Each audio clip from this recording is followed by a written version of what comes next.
कर ली थी, राइट। आज हम स्टार्ट करेंगे वेक्टर्स।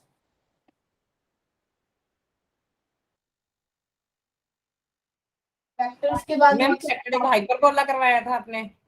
हाँ, हाइपरबोला और इसके क्वेश्चन कराए थे। ठीक है। हाँ, वेक्टर के बाद हम स्टार्ट करेंगे three dimensional geometry. Basically three dimensional geometry करने के लिए आपको बेसिकली वेक्टर आना चाहिए, ठीक है। तो वेक्टर क्या होता है? बेसिकली दो तरह की क्वांटिटी होती है, एक तो होती है स्केलर क्वांटिटी, एक होती है वेक्टर क्वांटिटी। स्केलर मतलब कि जिसमें नंबर इन्वॉल्व हो, जस्ट सपोज 3 4 5, या आई कैन रियल एग्जांपल क्या होगी। हाँ जी, क्या? हाँ जी मैम, ब्लर बिल्कुल दिखाई नहीं आ रहा है। ब्लर आ रही है, एक मिनट रुक जाओ, एक मिनट।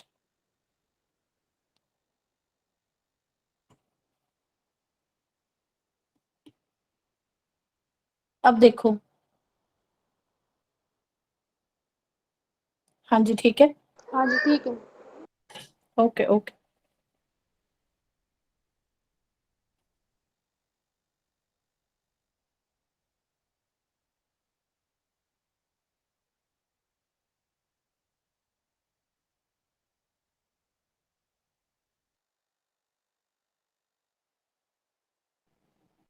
अच्छा, जो ये बीच में व्हाइट स्पॉट है, इससे कोई प्रॉब्लम तो नहीं आपको?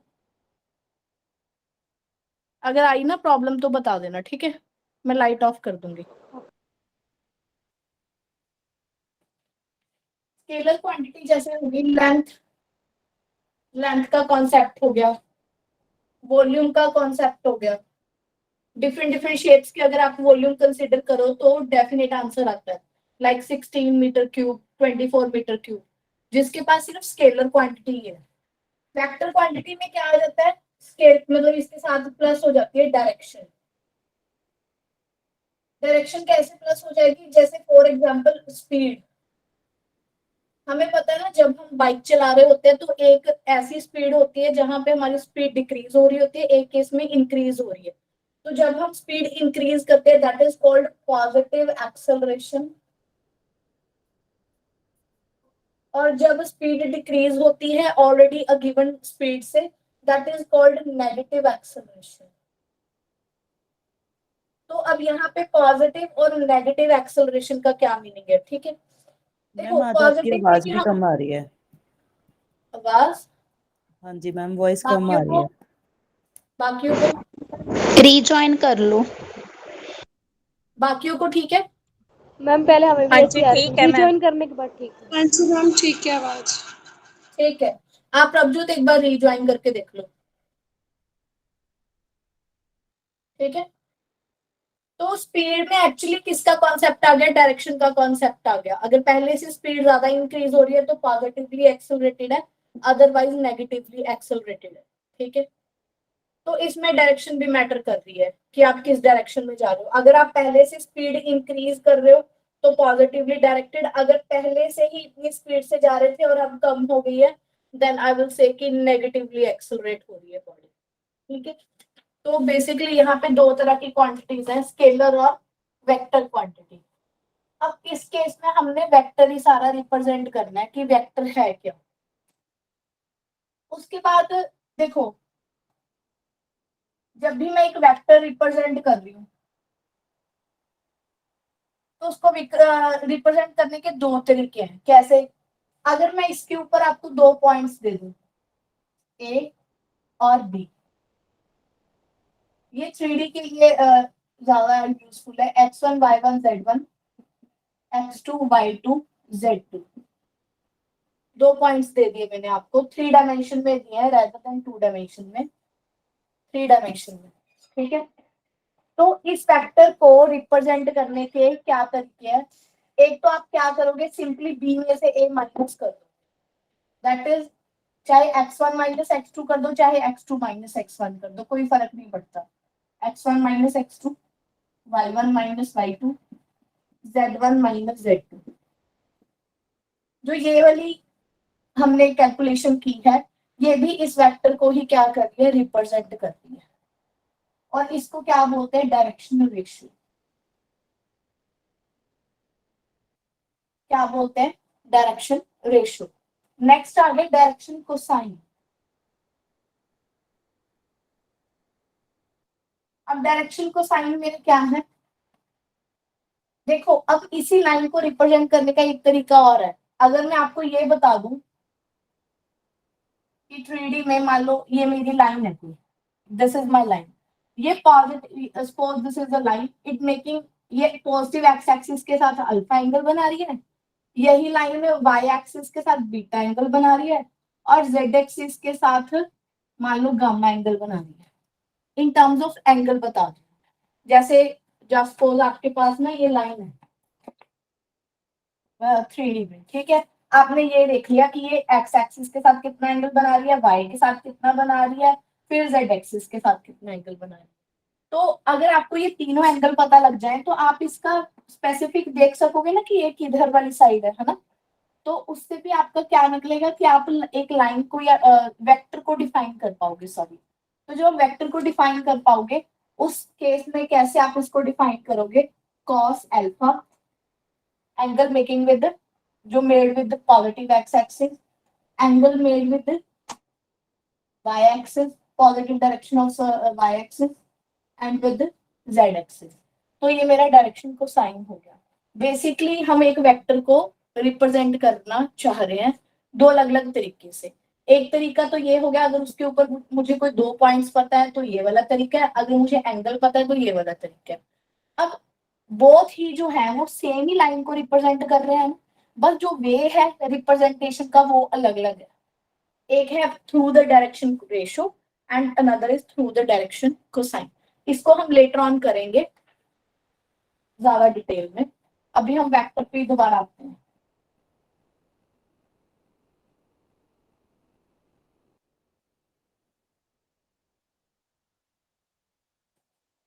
जैसे कि मान लो ये आपके पास एक वेक्टर है O P, this is the point P. पहले तो ये देख लो इसकी लेंथ कितनी है। एक वेक्टर की लेंथ को कैसे लिखा जाता है? ऐसे दो मॉड लगा के, ठीक है, that is called magnitude of OP vector या फिर लेंथ ऑफ ओपी वेक्टर। ठीक है, और ये तो हो गया मैग्नीट्यूड। आपको पता है कि इसकी लेंथ कितनी आ गई, 5 आ गई जस्ट। फिर इसके साथ आपने डायरेक्शन जोड़ दी, तो अकेला वेक्टर क्या बना मेरे पास, ओपी वेक्टर। इसी वेक्टर की लेंथ को क्या कहूंगी मैं, मैग्नीट्यूड से जो रिप्रेजेंट कर रहा है that is the length of the OP vector. ठीक है, ये सिर्फ क्या हो गया मेरे पास, वेक्टर। तो उसके बाद नेक्स्ट आ गया मेरे पास, मान लो आप यहाँ पे P है, ये Q है, आप पी क्यू वेक्टर निकालना चाहते हो, पी क्यू वेक्टर। तो अगर आप देखा जाए, रेदर देन कि आप इसको रट्टा मारो, O Q vector minus O P vector होता है। अब ये आया कहाँ से, देखो ये 2 डायमेंशन फ्रेम में होगा कहीं, तो यहाँ कहीं ओ होगा, ओ से आपने पी लिखा, ओ से आपने क्यू लिखा, है ना। इसके बाद ना यहाँ पे एक ट्रायंगुलर लॉ होता है, ट्रायंगुलर लॉ सुनो एडिशन का, triangular law of addition of vector.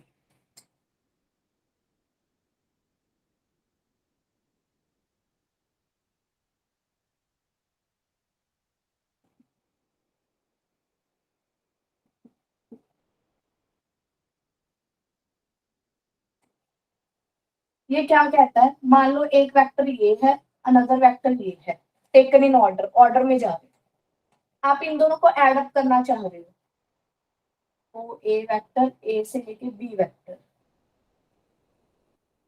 आप इसको ऐड करना चाहते हो, O A plus A B, O A plus A B. तो कैसे इसको ऐड अप करोगे, देखो ये इस डायरेक्शन में, ये भी उसी डायरेक्शन में। अब इसको नीचे वाली डायरेक्शन में ट्रायंगल कंप्लीट होगी ना, नहीं, ऑपोजिट डायरेक्शन में लेना है, ट्रायंगल कंप्लीट करनी है इन ऑपोजिट मैनर में। तो ये हुआ O B vector equal to O B vector. तो अब यहां से ए बी निकालो, कितना आया, O B vector minus O A vector. तो आपको ऐसे याद रखना है, जब भी ए बी निकालना हो तो ओ बी पीछे वाला माइनस ओ ए वेक्टर। यही चीज मैंने यहाँ यूज की है पी क्यू वेक्टर में, O Q vector minus O P vector. ठीक है, अब यहाँ पे भी अगर आप ट्रायंगुलर लॉ बनाना चाहो तो कैसे आया, देखो ओ क्यू वेक्टर, फिर इस डायरेक्शन में क्यू पी वेक्टर, ये किसके इक्वल होगा, ओ पी वेक्टर के, by triangular law, by triangular law O Q plus Q P equal to O P vector. तो यहां से अगर हम क्यू पी निकालें तो O P minus O Q. अब हमें पता है कि जो पी क्यू वेक्टर है, दिस पी क्यू वेक्टर, ये ऑपोजिट डायरेक्शन में है किसके, सॉरी, पी क्यू वेक्टर जो मेरे पास है वो ऑपोजिट डायरेक्शन में है क्यू पी वेक्टर के। P Q vector is negative of Q P vector. क्यों, डायरेक्शन क्या हो गई, बिल्कुल ऑपोजिट हो गई। अगर मैंने यहां से क्यू पी निकाला है तो पी क्यू कैसे निकालेंगे, आप इसके आगे नेगेटिव लगा दो, नेगेटिव इधर शिफ्ट हो जाएगा, you will get O Q vector minus O P vector. देखो जी, आया समझ,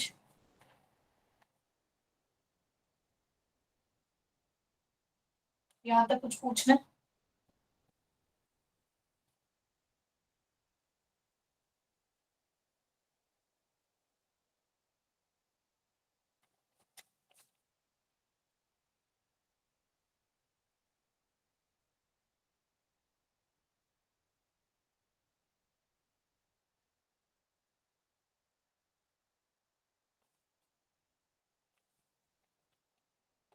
नेक्स्ट आ गया पैरेललोग्राम लॉ।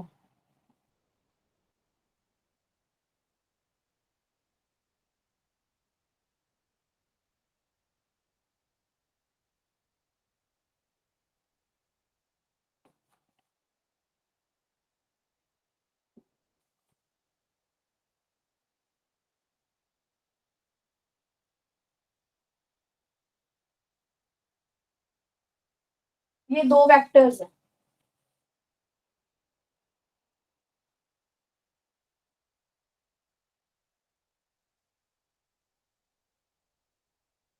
आप इन दोनों को ऐड करना चाहते हो। पहले तो ये देखो कि क्या इससे आप एक पैरेललोग्राम ड्रॉ कर सकते हो, और वो पैरेललोग्राम जो आप बनाओगे उसके लिए जो ये दो वेक्टर्स हैं वो एडजेसेंट साइड्स का काम करना चाहिए। एडजेसेंट साइड समझते हो ना, साथ साथ वाली। अब देखो इस लाइन के पैरेलल एक लाइन ड्रॉ करो, ओबी के पैरेलल एक लाइन ड्रॉ करो, ऐसी ओए के पैरेलल।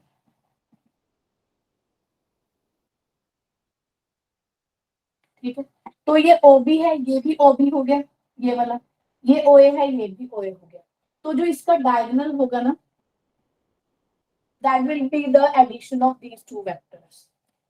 मान लो ये मेरे पास ये ओबी है, तो ये भी, इसको आप कोई भी नाम दे दो, बस जो ये वाला वेक्टर आया है डायगोनल वाला, दैट विल बी द ओए प्लस ओबी, डायगोनल वाला वेक्टर। ठीक है,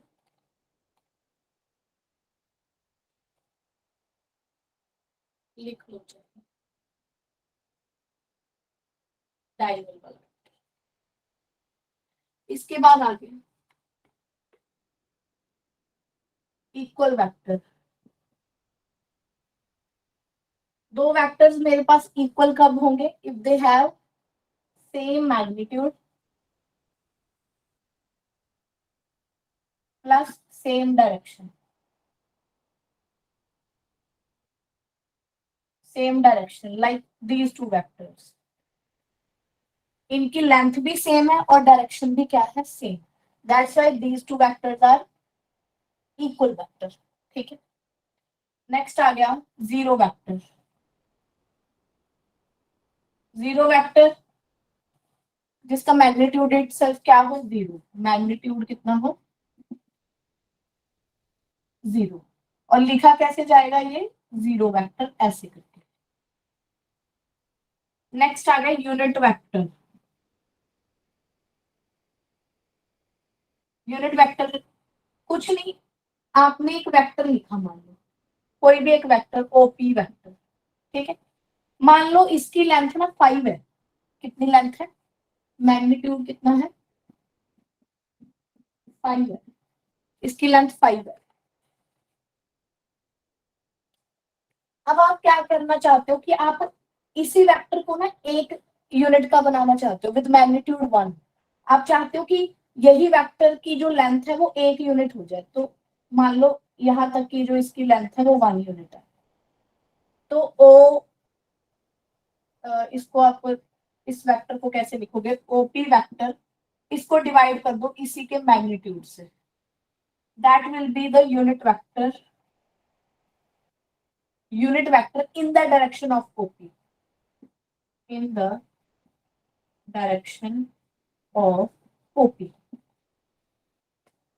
ओपी की ही डायरेक्शन में एक यूनिट का वेक्टर मिल जाएगा। कैसे मिल जाएगा? आप उसी वेक्टर को उसकी लेंथ से क्या कर दो? डिवाइड कर दो। अब देखो हम फेमस हम यूनिट वेक्टर्स करने जा रहे हैं, वेल नोन, इसको कहेंगे वेल नोन यूनिट वेक्टर पढ़ने जा रहे हैं। जैसे कि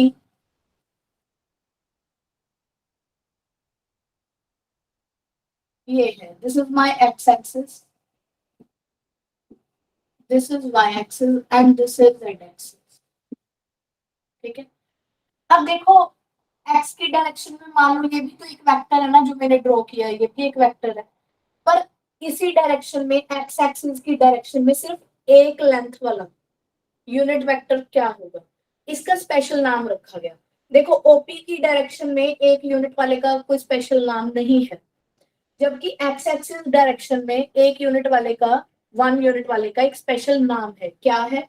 that is the I cap. I क्या है? आई कैप क्या है? यूनिट वेक्टर है, इसकी लेंथ 1 है, बट किस डायरेक्शन में? In X axis direction, X axis direction. Similarly Y axis direction में एक यूनिट वाली लेंथ वाले वेक्टर को क्या कहते हैं? J cap. Unit vector in the Y axis direction. K cap क्या है? Unit vector in the direction of Z axis vector, Z axis in the direction of Z axis. तो I जे के ये 3 वेक्टर्स हैं। इसके बिना जितने भी वेक्टर और हैं उनके लिए स्पेसिफिक नेम नहीं है। उनके लिए क्या है कि जो भी वेक्टर होगा उसको उसके मैग्नीट्यूड से डिवाइड करो, तो उसको मैं क्या करूंगी, OP unit vector. Unit vector के ऊपर क्या होता है, कैप होता है। नोटेशन है बस कि जब भी आप कैप देखो तो आपको पता लग जाए कि ओपी की डायरेक्शन में मैंने यूनिट वेक्टर लिखा है। ठीक है,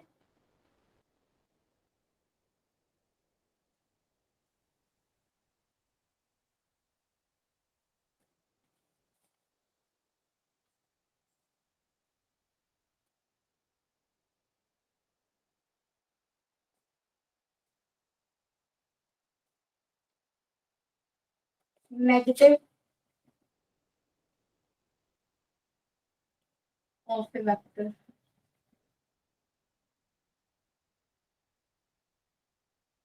आपके पास मान लो ऑलरेडी एक ए वेक्टर है, आप इसका नेगेटिव वेक्टर निकालना चाहते हो तो कैसे निकालोगे, सेम मैग्नीट्यूड हो, same magnitude with A vector के साथ सेम मैग्नीट्यूड हो, but direction is opposite. Direction is opposite. इसके बहुत सिंपल एग्जांपल हम क्या लिख सकते हैं, जैसे कि मान लो आई यूनिट कैप है तो वेक्टर ना, चाहे लेंथ वन है, आई यूनिट वेक्टर है मेरे पास। ठीक है, इसका हमारे पास मैग्नीट्यूड कितना है, वन। तो आपको अभी वन यूनिट वाला ही वेक्टर चाहिए बट इसकी ऑपोजिट डायरेक्शन में, तो ये आ जाएगा ना। सो इसके आगे क्या लगा देंगे, माइनस आई कैप। क्यों, ए का जो हमारे पास नेगेटिव ऑफ वेक्टर आएगा वो क्या आएगा, नेगेटिव ऑफ ए वेक्टर। तो आई कैप के आगे क्या लगा देंगे, नेगेटिव। तो ये मेरा क्या हो गया, negative of A vector. Next आ गया reciprocal of A vector. Reciprocal of A vector का मीनिंग क्या है, suppose you have a vector, तो रेसिप्रोकल ऑफ ए वेक्टर क्या आएगा, जिसका मैग्नीट्यूड कितना हो, इसका मैग्नीट्यूड क्या होगा, मॉड ऑफ ए वेक्टर। इसका मैग्नीट्यूड क्या होगा रेसिप्रोकल वाले का, one upon mod of A vector. ये मैग्नीट्यूड होगा but plus same direction with A vector. पर डायरेक्शन सेम रहेगी जिस डायरेक्शन में ए है। जस्ट सपोज कि आपके पास ये ए वेक्टर है ना, अब यहाँ पे जो मैग्नीट्यूड है वो यही वाली लेंथ, इसका क्या है मैग्नीट्यूड। जस्ट सपोज कि जो ए वेक्टर का मैग्नीट्यूड है, इसकी लेंथ है वो 5 है, तो आपने इसका मैग्नीट्यूड कितना कर दिया रेसिप्रोकल ऑफ ए वाले का, 1/5। 1/5, 1/5 कितना हुआ, इतना हुआ। अब इसी ही डायरेक्शन में हमने कहा ना कि सेम डायरेक्शन होना चाहिए विद ए वेक्टर, इसी डायरेक्शन में 1/5 यूनिट का एक वेक्टर ड्रॉ कर दिया and this vector is reciprocal of A vector. उसी डायरेक्शन में हो और उसका जो मैग्नीट्यूड हो वो मेरे पास क्या हो, 1/मैग्नीट्यूड ऑफ ए वेक्टर। नेक्स्ट आ गया को इनिशियल वेक्टर। को इनिशियल वेक्टर क्या है, जो एक ही पॉइंट से निकल रहे हैं, जिनका इनिशियल सेम है। जैसे कि ये ओ है, ये पी वेक्टर, क्यू एल लिख लो, O P vector, O Q vector, O L vector, they all have same initial, that's why they all are called co-initial vector, जिनका initial क्या हो, सेम हो। उसके बाद आ गया collinear vector.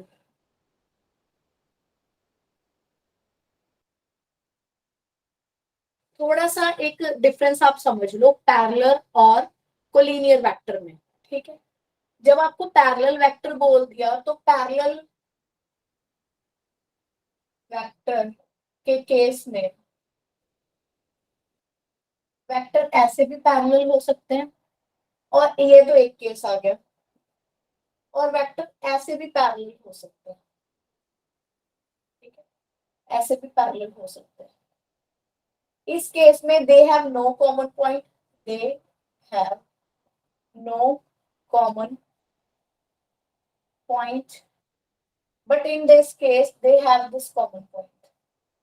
B is O, this is B, O, B, A. B is common point. हाँ जी, collinear vector क्या हुए जो एक ही लाइन में है ऐसे करके, कोलिनियर वेक्टर वो वाले हैं, पैरेलल भी हैं और एक ही लाइन ऑफ एक्शन है जिनका कोलिनियर वेक्टर में। तो हम कैसे कहेंगे कि टू वेक्टर्स कोलिनियर हैं? मान लो एक ए वेक्टर है, एक बी वेक्टर है। अगर एक वेक्टर एनी वन, चाहे A vector scalar multiple of दूसरा हो और चाहे B vector lambda of A vector हो, अगर दोनों में से कोई भी कंडीशन सेटिस्फाई हो रही है तो वो क्या होंगे? कोलिनियर वेक्टर होंगे। हाँ जी, ये कंडीशन क्यों लिखी कि ए वेक्टर चाहे लैम्डा बी वेक्टर हो चाहे बी लैम्डा ए वेक्टर हो? जब आप इसकी प्रॉपर डेफिनेशन पढ़ोगे तो ऐसे आता है कि any one of the vector can be written as a scalar multiple of other. ऐसा क्यों? देखो, मान लो एक वेक्टर है आपके पास 2i cap 3j cap and another vector is 0i cap 0k cap. ठीक है, अब जस्ट टेल मी यहाँ पे और क्यों है? आप ए को, क्या ए वेक्टर को लैम्डा ऑफ बी वेक्टर लिख सकते हो? बताओ जी, क्या आप ए वेक्टर को लैम्डा ऑफ बी वेक्टर लिख सकते हो?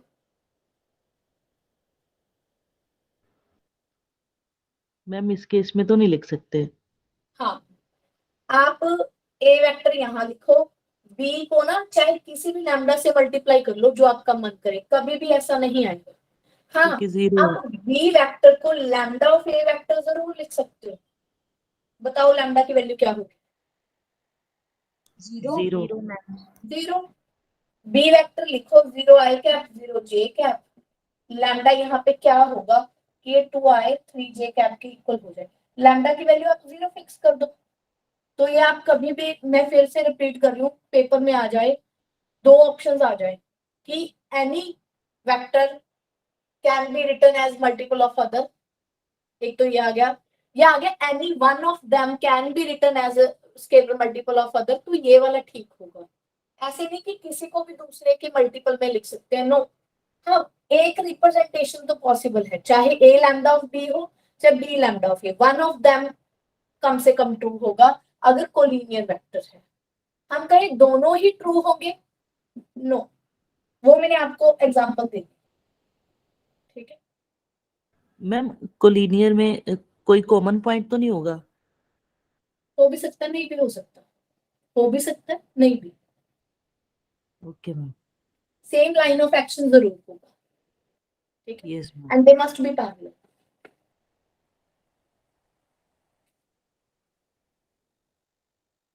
हम ये कहेंगे कि दे have same line of action.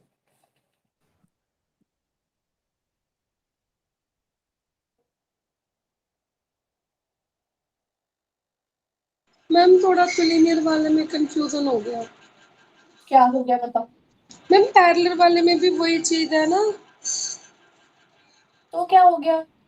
Collinear वाले में सेम लाइन ऑफ एक्शन है बस, बट कोई इसमें आगे जाके कोई कॉमन पॉइंट नहीं बता सकते, उसमें फिर भी कर सकते हैं उसकी लेंथ को इंक्रीज करके कॉमन पॉइंट निकाल सकते हैं। मतलब अगर मैम मैं लेंथ, वाले में कॉमन पॉइंट नहीं आएगा? हाँ, एक केस में आ सकता है, एक केस में कभी नहीं आएगा। ठीक है मैम।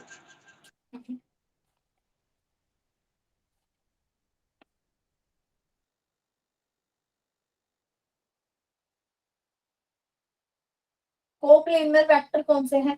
अब जैसे ये बोर्ड एक प्लेन है, मैंने यहाँ पे दो वेक्टर ड्रॉ कर दिए, दे आर कोप्लेनर, क्योंकि ये एक ही प्लेन के ऊपर है। ठीक है, they are on the same plane, so they are coplanar vector. तो कोप्लेनर वेक्टर, मान लो ये तीन आ गए, आप कैसे कहोगे कि तीनों एक ही प्लेन पे है? कोप्लेनर वेक्टर, वैसे जनरली अगर मैं कोई भी दो ड्रॉ करूंगी ना तो वो they always be coplanar. How? Just tell me. अगर मैं कोई दो ड्रॉ करूंगी तो वो ऑलवेज कोप्लेनर होंगे। क्यों?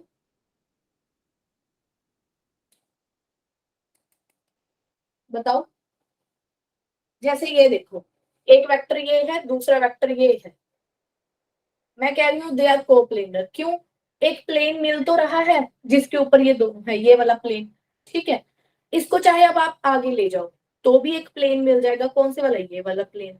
तो दो वेक्टर के लिए तो मैं ऑलवेज एक प्लेन डिफाइन कर पाती हूँ। मैं कह सकती हूँ कि they are on the same plane. अब एक्चुअल में जो कोप्लेनैरिटी है वो आप तीन वेक्टर की हेल्प से ज्यादा डिफाइन करोगे। क्यों? ये देखो, क्या ये तीन वेक्टर अब सेम प्लेन में है? Yes No, ma'am. ma'am. No, अब ये सेम प्लेन पे नहीं है। No ma'am. एक प्लेन ये वाला हो गया और ये तीसरे वाले ने एक डिफरेंट प्लेन बना लिया, ये वाला। ये एक प्लेन में है, ये अनदर प्लेन में है। तो जो कोप्लेनैरिटी है वो तीन वेक्टर से ज्यादा अच्छे से डिफाइन होती है, क्योंकि दो वेक्टर से तो वो ऑलवेज एक प्लेन बनाएंगे ही बनाएंगे। तो तीन वेक्टर को हम कब कहेंगे दे आर कोप्लेनर? अगर कोई भी एक vector, suppose you have A B C vector, अगर एक vector linear combination of other two vector लिखा जा सकता है, या फिर बी वेक्टर को लिख लो अदर टू की फॉर्म में।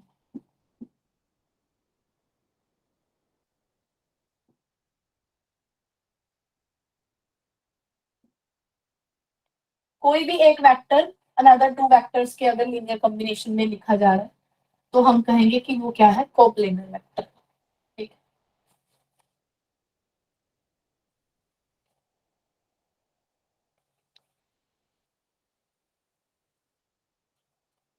वेक्टर एडिशन की कुछ प्रॉपर्टीज आ गई। जैसे ए वेक्टर प्लस बी वेक्टर चाहे पहले ऐड कर लो चाहे बाद में, सी चाहे लास्ट वालों को पहले कर लो। दिस इज कॉल्ड, हाँ, जिसको क्या कहते हैं? एसोसिएटिव। Association property. चाहे ए को आगे रख के ऐड कर लो चाहे बी को आगे रख के ऐड कर लो। तो इसको मैं क्या कहूंगी? Commutative law.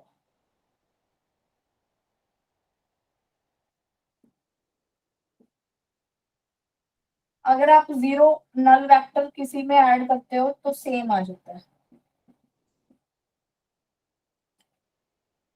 ठीक है, तो जीरो को मैं क्या कहूंगी? Additive identity. Additive identity. In case of the vector, zero vector is additive identity.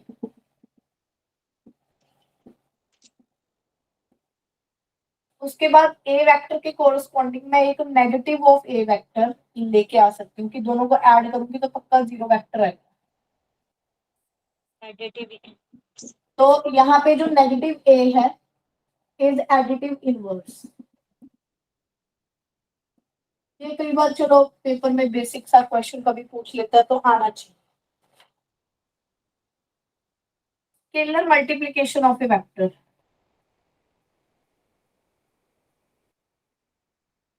अब ना मल्टीप्लिकेशन और भी बहुत टाइप की है। डॉट प्रोडक्ट आएगी, प्रोडक्ट मतलब और टाइप की है। स्केलर मल्टीप्लिकेशन का मतलब क्या है कि आपने किसी लैम्डा से किसी वेक्टर को मल्टीप्लाई कर दिया। अब इसका कॉन्सेप्ट क्या है? आपके पास एक ऑलरेडी वेक्टर था, ए वेक्टर। आपने अगर इसको लैम्डा ग्रेटर देन मान लो कोई भी पॉजिटिव नंबर से मल्टीप्लाई कर दिया, मान लो 3a कर दिया, तो इससे क्या होगा? इसकी लेंथ इंक्रीज हो जाएगी। पहले आपके पास ए वेक्टर था, 3a करने से वो लेंथ बड़ी हो गई। अच्छा, अगर आप 1/3 से मल्टीप्लाई करते हो तो पहले से उसकी लेंथ 1/3 हो गई। तो ये बताओ कि किसी स्केलर से मल्टीप्लाई करने पे क्या फर्क पड़ता है? किसी स्केलर से मल्टीप्लाई करने से क्या फर्क पड़ता है किसी वेक्टर को?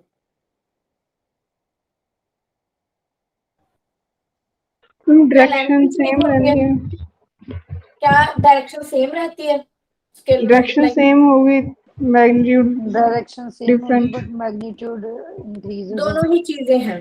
अगर आप लैम्डा -1 के बिना किसी से मल्टीप्लाई करते हो, lambda is any real, and except 0 and -1, इन दोनों को छोड़ दो, तो ये लेंथ पे अफेक्ट करेगा। किस पे अफेक्ट करेगा? लेंथ पे, या बढ़ा देगा या घटा देगा। पर अगर आपने लैम्डा की वैल्यू -1 ले सकते हो, कोई इशू नहीं है। तो लैम्डा ए वेक्टर किस में बदल जाएगा? Minus of A direction vector. Opposite हो गई। हाँ, तो डायरेक्शन इस केस में ऑपोजिट हो जाएगी। आई कैप का क्या बन जाएगा? Negative of I cap. ठीक है,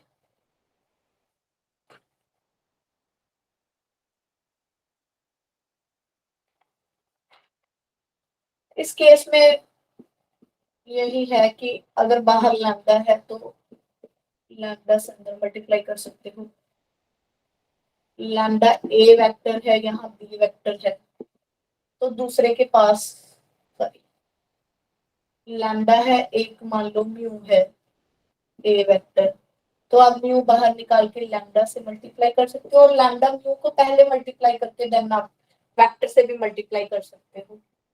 lambda plus mu A vector से करोगे तो lambda A vector mu A vector भी आप डिस्ट्रीब्यूट कर सकते हो। ठीक है, नेक्स्ट आ गया आपके पास पोजीशन वेक्टर, हमने कर लिया, कंपोनेंट्स हो गए, इक्वल वेक्टर कर लिया ना हमने, कोलिनियरिटी। अब अगला देखो, कोलिनियरिटी को थोड़ा सा एक्सप्लेन अनदर वे से कर। आपके पास दो वेक्टर हैं, दे आर कोलिनियर। मैंने आपको क्या कराया था कि या तो ए लैम्डा ऑफ बी होगा या बी लैम्डा ऑफ ए होगा, है ना? मान लो आप इसी को थोड़ा खोल के लिखो, ए और बी वेक्टर को, ए और बी वेक्टर को थोड़ा खोल के लिखो। जैसे मान लो ए वेक्टर है A1 आई कैप, A2 जे कैप, A3 के कैप। बी वेक्टर को B1 आई कैप, B2 जे कैप, B3 के कैप। जस्ट सपोज कि आप ए वेक्टर को लैम्डा ऑफ बी वेक्टर लिख पा रहे हो, तो क्या आएगा बताओ? A1 आई कैप, A2 जे, A3 के, लैम्डा B1 आई कैप, लैम्डा B2 जे कैप, लैम्डा B3 के कैप, ये आ जाएगा। अब क्योंकि ये इक्वल वेक्टर है तो क्या होगा? A1 equal to lambda of B1 आ जाएगा, A2 lambda of B2, A3 equal to lambda of B3, ये आ जाएगा। अब यहाँ से देखो A1 over B1 equal to A2 over B2 करके देख लो, C1 ओवर C2 सारे ही लैम्डा के इक्वल आ जाएंगे। तो यहाँ से ये आया कंक्लूजन कि जब भी आप कोलिनियरिटी शो कर रहे हो, चाहे आप एक को दूसरे के स्केलर मल्टीपल में लिख दो, चाहे आप ये शो कर दो कि जो उसके कंपोनेंट है, these are components of A vector ना, कि उनकी जो रेशो है बच्चे वो क्या आ रही है? सेम आ रही है। जरूरी नहीं ए को ही ऊपर रखना है, बी को भी ऊपर रख के कर सकते हो। ठीक है, जैसे ऐसा क्यों कहा मैंने? जस्ट सपोज कि एक वेक्टर आपका जीरो वेक्टर ही आ गया। हाँ, अगर बी वेक्टर आपका जीरो वेक्टर हुआ तो आप बी से डिवाइड कर सकते हो, 0 0 0 से। कहोगे कि सेम रेशियो आ रही है? नहीं। तो आप इस केस में फिर क्या करोगे? B1 को ऊपर रख लो, A1 को नीचे रख लो। कोई रट्टाफिकेशन नहीं है कि B1 को नीचे ही रखना है। ठीक है, बस उनकी जो रेशो है वो सेम आनी चाहिए, उनके कंपोनेंट्स की रेशो सेम आनी चाहिए। देखो जी, आया समझ में? इसमें कोई डाउट है? अगर कोलिनियर प्रूफ करना आ गया तो हमने रेशो सेम कर देनी है, रेशो देखनी है हाँ, सेम आई है कि किसी भी एक वेक्टर को उठा के दूसरे से उसके कंपोनेंट से डिवाइड कर देना। अगर सेम आपके पास नंबर आ रहे हैं ना लैम्डा, तो आप कहोगे कि दे आर कोलिनियर। ठीक है, मल्टीपल भी हो सकते हैं ना, हाँ, मल्टीपल भी हो सकती है ना ये, एक क्या हो कंपोनेंट सकती दूसरे, है? एक एक कंपोनेंट दूसरे का मल्टीपल भी हो सकता है। हाँ हाँ हाँ हाँ, वो तो है ही है, वो तो है ही है।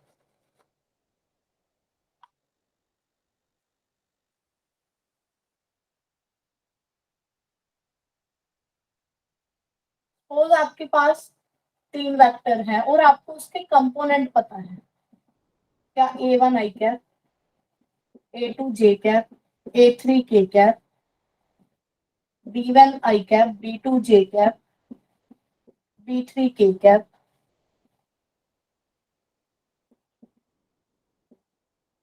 ये उसके कंपोनेंट्स आ गए। आप इसको कोप्लेनर शो करना चाहते हो तो आप ये दिखा दो कि इनका डिटर्मिनेंट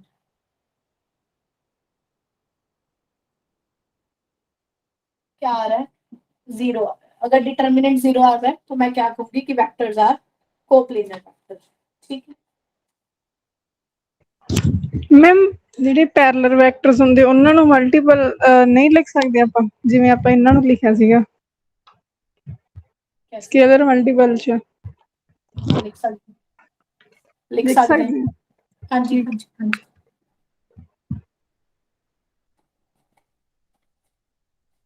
जैसे आप यही ले लो, आपको याद है ये दो लाइन में थी, 2x plus Y plus 3 equal to 0, 2x plus Y plus 7 equal to 0। आप इसको पैरेलल कहते हो ना, है ना? ਹਾਂਜੀ तो यहाँ पर भी सेम कॉन्सेप्ट यही होता है कि इसका एक्स वाई और एक्स वाई 2/2 एंड 1/1 सेम आता है। आपने की हुई थी ये वाली condition, a1/a2 equal to b1/b2, याद है? ਹਾਂਜੀ ਮੈਮ ਠੀਕ है। हाँ, तो वो सारा बेसिकली ज्योमेट्री से ही है। ये सारे रिजल्ट जो लाइन के आपके बने हैं वो वहीं से बने हैं। जब 3D करेंगे तो ज्यादा समझ में आएगा। ठीक है, मैम अगर दो वेक्टर दिए हुए हैं, थर्ड वन को हम जीरो वेक्टर कंसीडर करके डिटर्मिनेंट फाइंड आउट कर सकते हैं। हाँ, अगर अगर एक पूरी रो 0 हो जाए तो 0 ही होगा। थर्ड दिया ही नहीं हुआ, हम उसको जीरो कंसीडर कर सकते हैं अपनी तरफ से। अगर दिया है कि दे आर कोप्लेनर तो कर सकती हूँ। ठीक है मैम। अगर डिटर्मिनेंट इक्वल टू 0 तभी रखूंगी ना प्रभजोत, अगर मुझे कोप्लेनर दिया गया होगा। हाँ जी मैम, क्वेश्चन में तो वो कोप्लेनर ही पूछ रहे हैं, वेक्टर दो दिए हुए हैं, थर्ड नहीं दिया हुआ, तो हम उसको हाँ, जीरो तो वेक्टर फिर कंसीडर कर लेंगे। नहीं नहीं, 0 वेक्टर नहीं कंसिडर कर लेंगे। अगर उसमें पूछा गया होगा कि 3 वेक्टर्स कोप्लेनर है, ठीक है, तो आप उनका डिटर्मिनेंट 0 रख दोगे और आप हाँ क्या जी करोगे, जो थर्ड वेक्टर है वो ऑप्शन से रख लोगे, बाय ऑप्शन ही कर लोगे। हाँ जी, हाँ जी मैम। बाय ऑप्शन कैसे करोगे, थर्ड वेक्टर रखते जाओ, डिटर्मिनेंट चेक करते जाओ।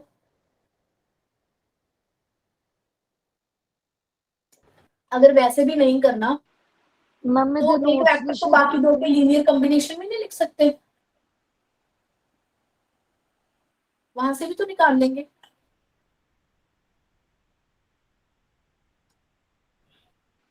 एक्सक्यूज मी मैम, हम्म, मैम ਇਹਦੇ बोलो। नोट्स नहीं शेयर किए। हाँ, मैं करूंगी इसके बाद after class. Okay ma'am.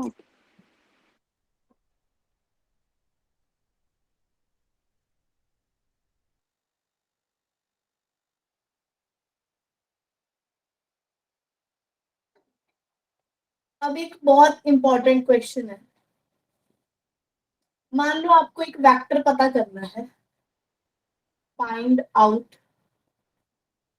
Vector, एक वेक्टर पता करना है in the direction of given vector. ठीक है, इसका मीनिंग अच्छे से समझ लेना, पेपर में काफी बार रिपीट हुआ क्वेश्चन है। आप एक वेक्टर पता करना चाहते हो, ये वाला आपको वेक्टर, ये तो मैंने ड्रॉ कर दिया।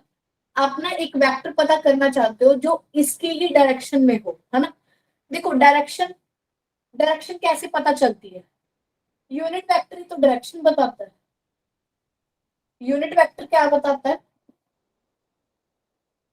डायरेक्शन। क्यों भाई? क्योंकि जब आप कोई ओपी वेक्टर ड्रॉ करते हो उसके पास दो कंपोनेंट है, एक तो उसका मैग्नीट्यूड कि वो कितनी लेंथ का है, 5 लेंथ का है, 10 का है, प्लस उसके पास क्या है, डायरेक्शन। मैग्नीट्यूड मान लो उसका लेंथ जो उसकी है वेक्टर की वो 10 है, अब 10 की जगह उसको 1 कर दो, 1 लेंथ का कर दो, तो अब उसके पास बचा क्या, सिर्फ बोलो, डायरेक्शन ओनली। डायरेक्शन। डायरेक्शन। तो आपको कोई मान लो गिवन वेक्टर हो, ए वेक्टर हो, आपको ए वेक्टर की डायरेक्शन में कोई वेक्टर पता करना है, you want to find out a capital A vector आप पता करना चाहते हो, you want to find out this vector in the direction of A vector, ये क्वेश्चन है मान लो। तो जो आपने वेक्टर पता करना है, एक तो आपको इसका क्या पता होना चाहिए, मैग्नीट्यूड। तो ये आपको कौन देगा, एग्जामिनर देगा कि इस वेक्टर की कितनी लेंथ होगी, वो आपको देगा। डायरेक्शन उसने दे दी, वो उसने इनडायरेक्टली डायरेक्शन क्या दे दी, in the direction of A vector. कहता है जो डायरेक्शन ए वेक्टर की है ना, उसी डायरेक्शन में ही आप वेक्टर निकाल लो। तो आप ए वेक्टर की डायरेक्शन में अगर निकालना चाहते हो तो आपको उस वेक्टर का यूनिट वेक्टर पता होना चाहिए। डायरेक्शन कौन देता है, यूनिट वेक्टर, ये चीज याद रखना। और जो वेक्टर हम निकालना चाहते हैं उसका आपको मैग्नीट्यूड फिर डायरेक्शन तो वो बता ही देगा कि किस डायरेक्शन में लेनी है। ठीक है, अब इससे रिलेटेड आप एक क्वेश्चन करो, फाइंड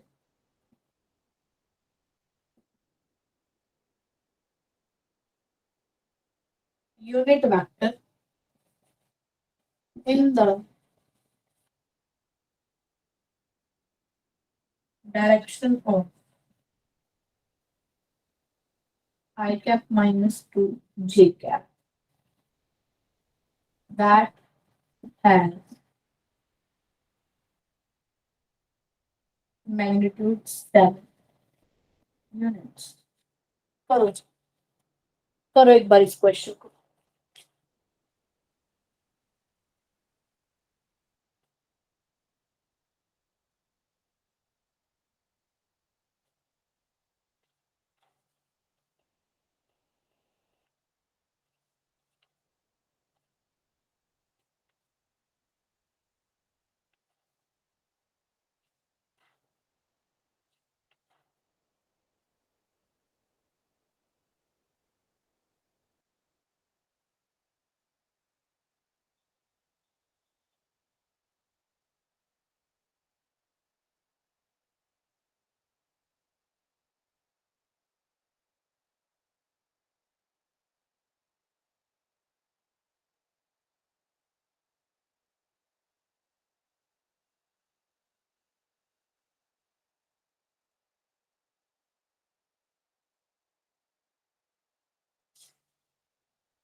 मैम इसका answer 7/√5 I cap minus 14/√5 J cap आएगा। 14 आ रहा है आपका, अंडर 14 आ रहा है। नहीं, √5 आ रहा है, 7/√5। 7/√5। हाँ, माइनस 14/√5 J कैप। हाँ बिल्कुल जी ठीक मैम, है, नहीं आ रहे हैं। ठीक है, ठीक है, ठीक है, बाकी कर लो।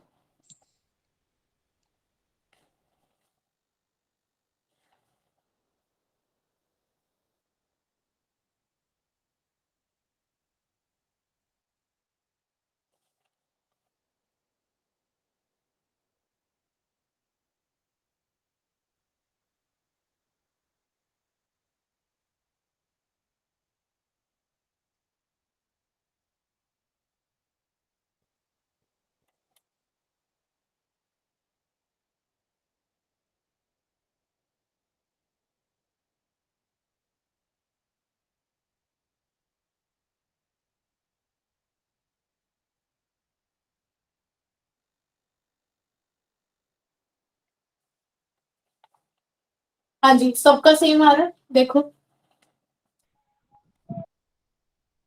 मैग्नीट्यूड दे रखा है, मैग्नीट्यूड को डायरेक्शन से मल्टीप्लाई कर दो, इसके यूनिट वेक्टर निकाल दो। 105/105। देखो भाई सेम आया, इसको इसके यूनिट वेक्टर से इसके ma'am। मैग्नीट्यूड से डिवाइड करना है। तो जे कैप, हाँ जी, इसका मैग्नीट्यूड कैसे निकालते हैं, आई कैप का कोफिशिएंट क्या है 1, जे कैप का 2। तो आप squaring and Square adding of yes। Add कर दो। तो आ गया I minus 2j cap over √5। ठीक है,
हाँ जी, पता करो, निकालो, देखो क्या पूछा गया।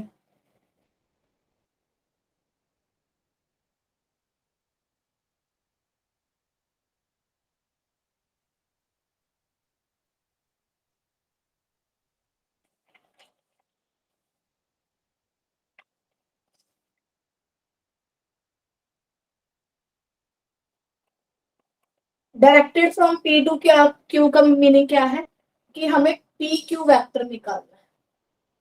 PQ वेक्टर के लिए मैंने आपको क्या बताया था, OQ vector minus OQ OP minus vector. OP।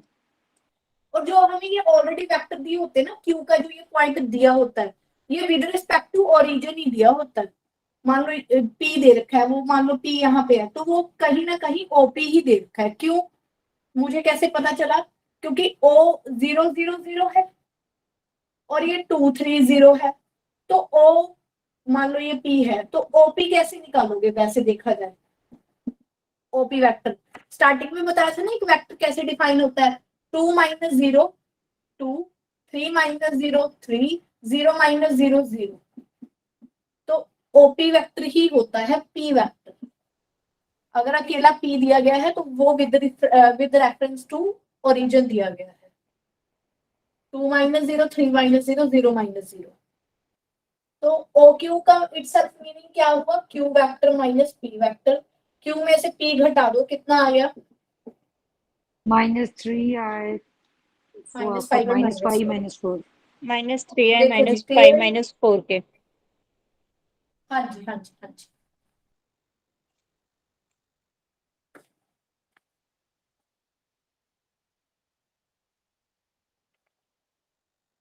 Next आ गया सेक्शन फॉर्मूला।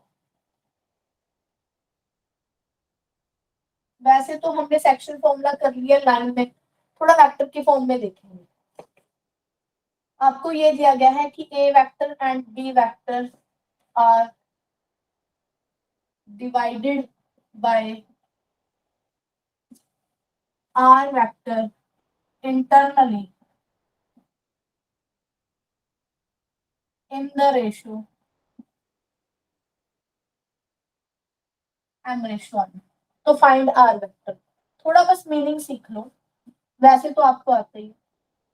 ये A वेक्टर मान लो होता ये सेम ही है, एक लाइन को ही डिवाइड करना होता है, पर जो इस लाइन के दो एंड है ना, उसको अब A वेक्टर और B वेक्टर की फॉर्म में लिखा गया,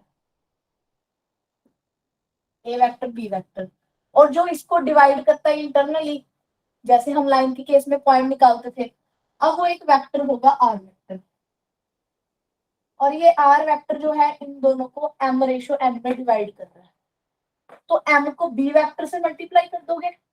R वेक्टर कैसे निकालोगे, M को B वेक्टर से प्लस N को A वेक्टर से divided by M plus N। और अगर यही एक्सटर्नली का क्वेश्चन आ जाए तो कुछ नहीं, M of B vector minus N of minus A vector, नीचे आ गया M minus N, that is R vector. ये एक्सटर्नली के केस में हो गया, ठीक है वही चीज। बस जो पॉइंट है अब वो इन टर्म्स ऑफ वेक्टर है विद रेफरेंस टू ओरिजिन। ठीक है, नेक्स्ट आ गया मेरे पास डॉट प्रोडक्ट। हाँ जी, डॉट प्रोडक्ट बेसिकली क्या होता है कि इसका मेन यूज कहाँ पे है, जब हमारे पास दो वेक्टर हैं और मैं उनके बीच में ना एंगल पता करना चाहती हूँ, तब आप मेनली डॉट प्रोडक्ट यूज करोगे। मेन जो इसका आप कहेंगे कि आप डॉट प्रोडक्ट क्यों पढ़ रहे हो, क्योंकि सिग्निफिकेंस क्या है कि दो वेक्टर्स के बीच में एंगल निकालने के लिए। ठीक है, अब देखो dot product is represented by A dot B. क्या होता है, ए वेक्टर का मैग्नीट्यूड बी वेक्टर का magnitude into cos of theta. What is theta? Angle between A vector and B vector. बस सिंपली ये बताता है कि कितना एंगल है दोनों के बीच में विदाउट एनी डायरेक्शन, कि वो एक्स एक्सिस के पॉजिटिव बना रहा है नेगेटिव, वो कुछ भी नहीं। सिंपल थीटा कि दोनों के बीच में एंगल 30 डिग्री है 45 डिग्री है with no direction with X axis. Okay, तभी अगर ये थीटा ही रहने वाला है, दोनों के बीच में एंगल बता रहा है ए और बी के बीच में, तो आपको ये अंडरस्टूड नहीं लग रहा कि A dot B equal to B dot A होगा? क्यों? ए डॉट बी भी क्या दे रहा है, एक एंगल थीटा जिसका डायरेक्शन से कोई लेना देना नहीं, और बी डॉट ए भी तो क्या दे रहा है, दोनों के बीच में एंगल जिसका डायरेक्शन से कोई लेना देना नहीं। इसलिए दोनों की डॉट प्रोडक्ट क्या होती है, सेम होती है, क्योंकि दोनों से बेसिकली क्या आता है, एंगल ही आता है हमारे पास। ठीक है, अब ये देखो, अगर मेरे पास एंगल मान लो 90 डिग्री हो जाता है, तो cos 90, इसको देखो cos 90 क्या होगा मेरे पास, 0। 0 तो इस केस में ए डॉट बी क्या होगा, 0। If and only if result है, अगर दो वेक्टर परपेंडिकुलर है, वेक्टर्स आर परपेंडिकुलर, अगर वो 90 डिग्री पे है तो उनके बीच में डॉट प्रोडक्ट 0 होगी, और डॉट प्रोडक्ट अगर 0 है तो वो 90 डिग्री, मतलब वो परपेंडिकुलर। ठीक है, इसी वजह से अब हम सबको पता है कि मैंने आपको बताया था कि आई वेक्टर, आई जो यूनिट वेक्टर है in the direction of X axis, J is in the direction of Z axis and K in the direction of Z axis है। अब हमें पता है कि तीनों म्यूचुअली परपेंडिकुलर डायरेक्शंस में होते हैं, तो आई यस डॉट जे अपने आप बताओ क्या हो जाएगा? 0 आई डोंट नो, आपने पहले कभी पढ़ रखा है? नहीं, कॉमन सेंस है कि अगर आई और जे दोनों रिप्रेजेंट कर डिफरेंट रहे हो हैं vector in the X axis direction and in Y direction, तो ये दोनों क्या है, परपेंडिकुलर हैं, angle between them is 90 degree, तो देयर डॉट प्रोडक्ट क्या हो जाएगी, 0 अब मैंने आपको बताया ही था कि चाहे आई डॉट जे ले लो वो भी आपके एंगल ही बताता है, जे डॉट आई ले लो वो भी वही बताता है। ठीक है, I dot J dot I similarly 0, ऐसे जे डॉट के 0। क्यों? 0 ये हमारे पास y डायरेक्शन में यूनिट वेक्टर है, ये हमारे पास z डायरेक्शन में यूनिट वेक्टर है, एंड दे आर परपेंडिकुलर। अगर परपेंडिकुलर तो डॉट प्रोडक्ट 0।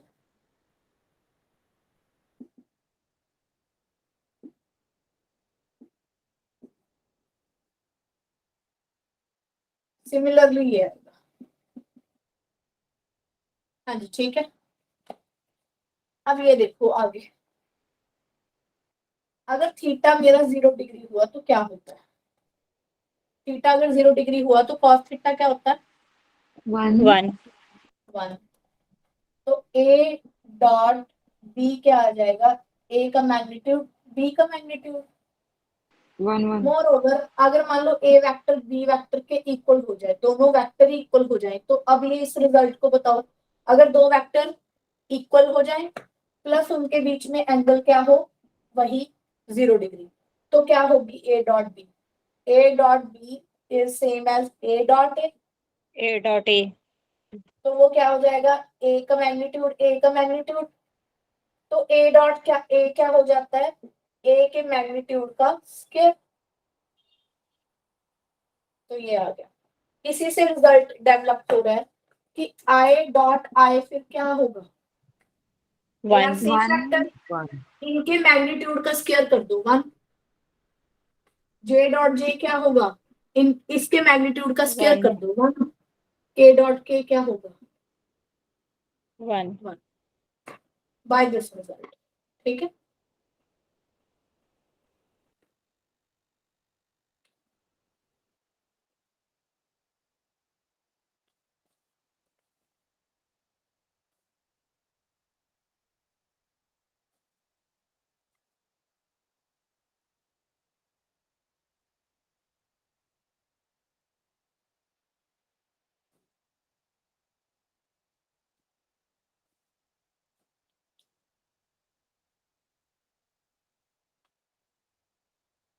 बस परपेंडिकुलर वेक्टर्स को ऑर्थोगोनल वेक्टर भी कहते हैं, ये भी आप थोड़ा एक लिख लेना ये चीज। ठीक है, नेक्स्ट आ गया।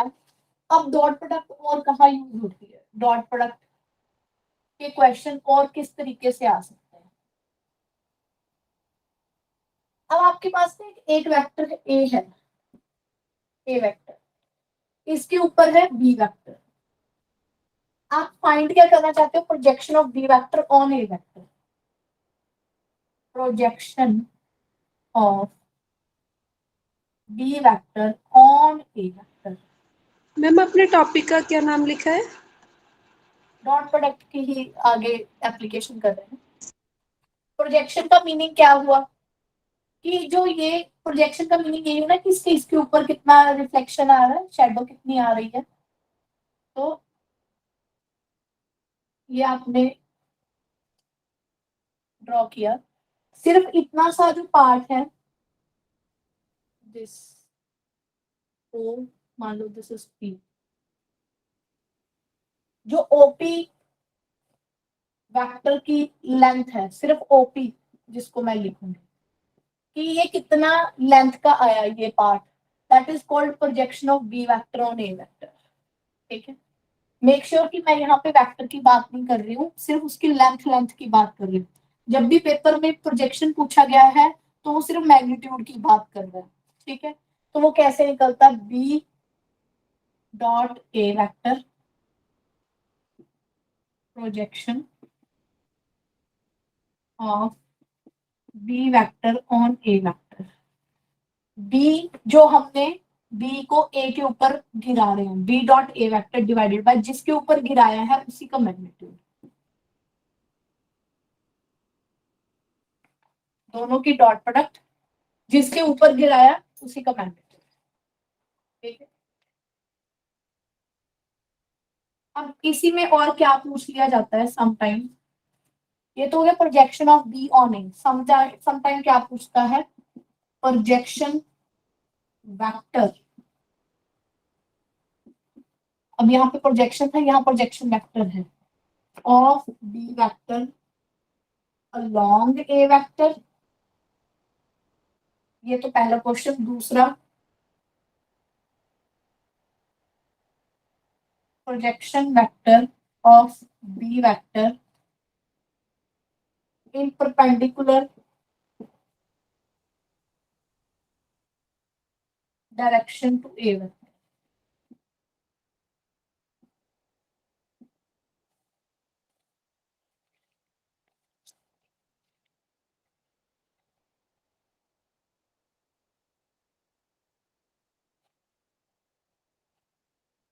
एक मिनट रुको,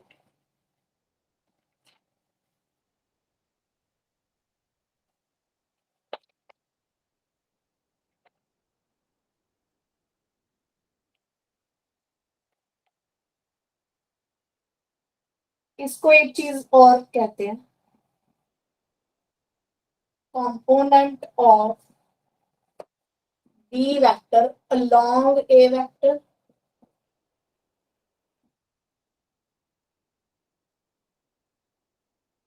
component of B vector perpendicular to A vector. अब इसका मीनिंग क्या है,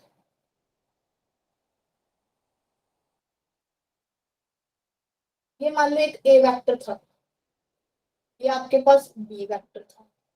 जब आप आपने इसको परपेंडिकुलर डायरेक्शन में नीचे लिया तो यहाँ ओ से लेके पी तक का जो वेक्टर है, वेक्टर वहां पे लेंथ क्या थी, लेंथ। जो ओ पी वेक्टर है वो पहले वाला है, projection vector of B along A vector या component of B along A vector. तो ये मेरा क्या है, ओ पी वेक्टर जो ए के अलोंग है, अलोंग ए। एक ये वाला भी तो वेक्टर बैठा है, ये मान लो पी वेक्टर है, इसको मैं नाम ए का दे दूं। एक ये वाला भी तो वेक्टर बैठा है, पी ए वेक्टर, ये परपेंडिकुलर टू ए वेक्टर है ना। बी वेक्टर का component perpendicular to A vector, तो वो कौन सा हुआ, पी ए वेक्टर। एक हमने ये निकाला। हाँ जी,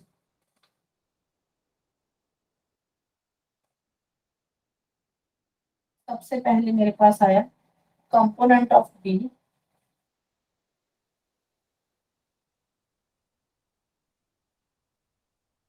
along a वेक्टर।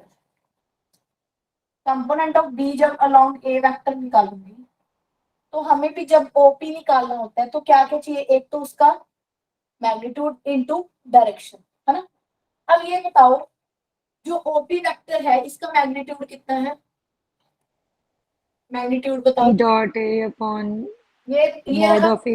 ये मैग्नीट्यूड Yes. निकालना सिखाया था, ओपी वेक्टर का मैग्नीट्यूड ये रहा। मैग्नीट्यूड ये आ गया B dot A over A vector का मैग्नीट्यूड, ये तो आ गया मैग्नीट्यूड।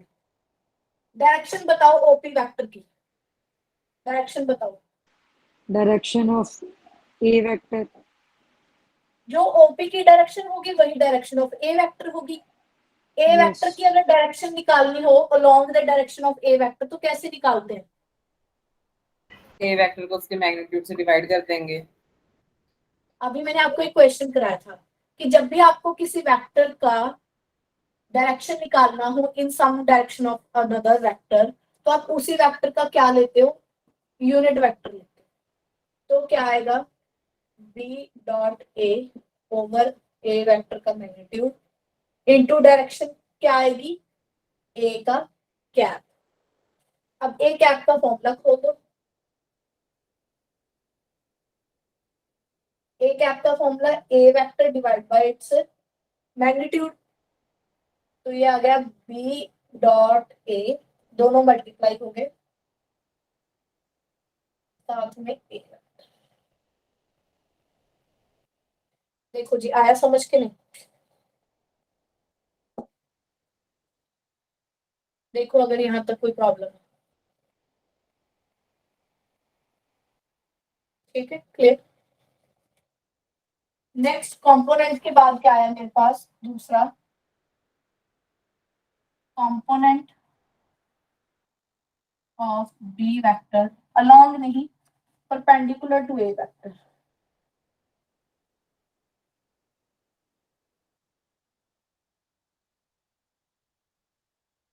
ध्यान से देखो, we want to find out P A vector.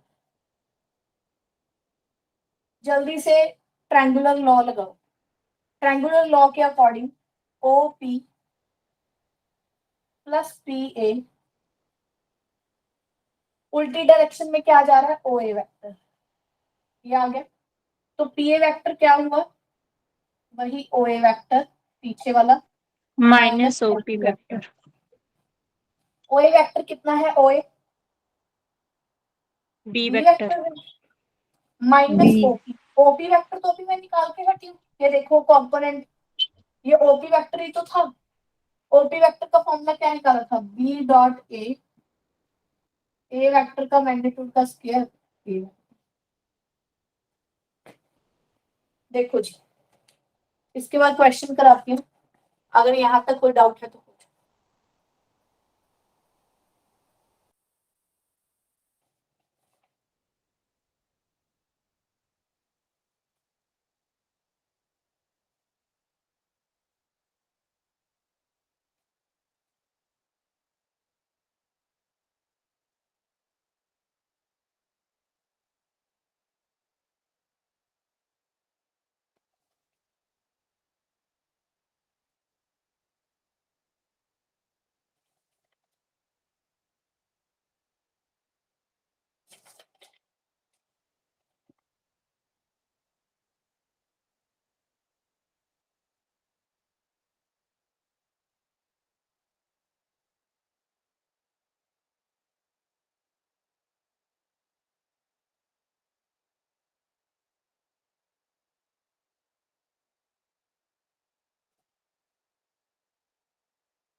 करो जी।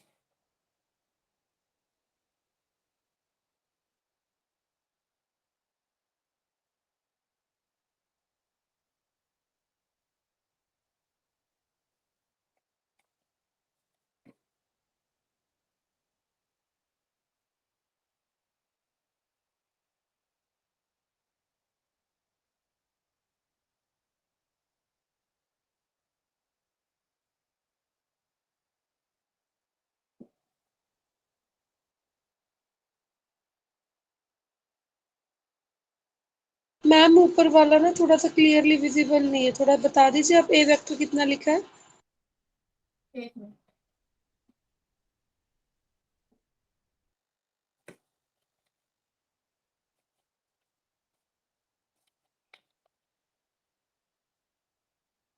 अब देखो ठीक है।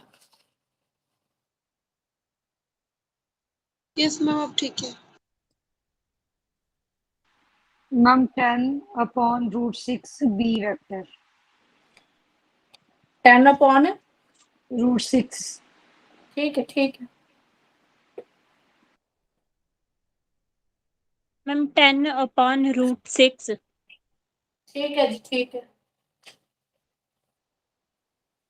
इसको फर्दर कैंसिल भी कर सकते हैं ना हम, √6 से ऊपर मल्टीप्लाई करके ऊपर नीचे। वो तो अकॉर्डिंग ऑप्शन आप चले जाना, पर एक बार के लिए ठीक है 10/√6। Okay ma'am.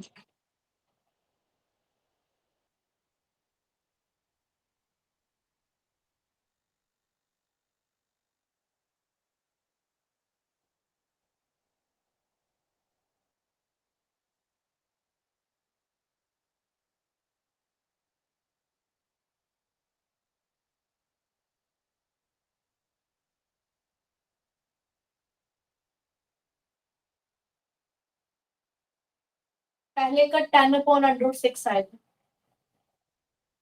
दूसरे वाला करो।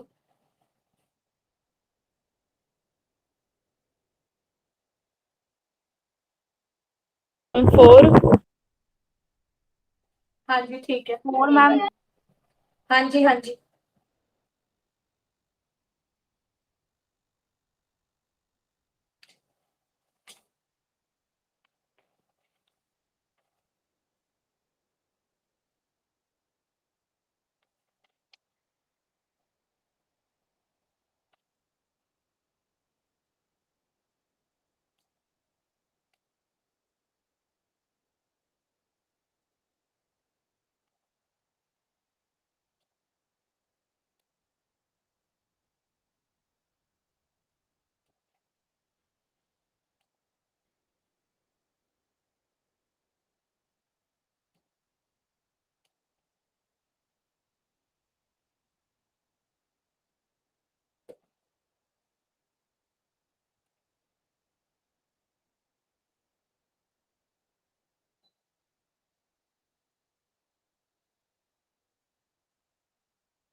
हाँ जी, इसमें तो कुछ नहीं करना, प्रोजेक्शन निकालने के लिए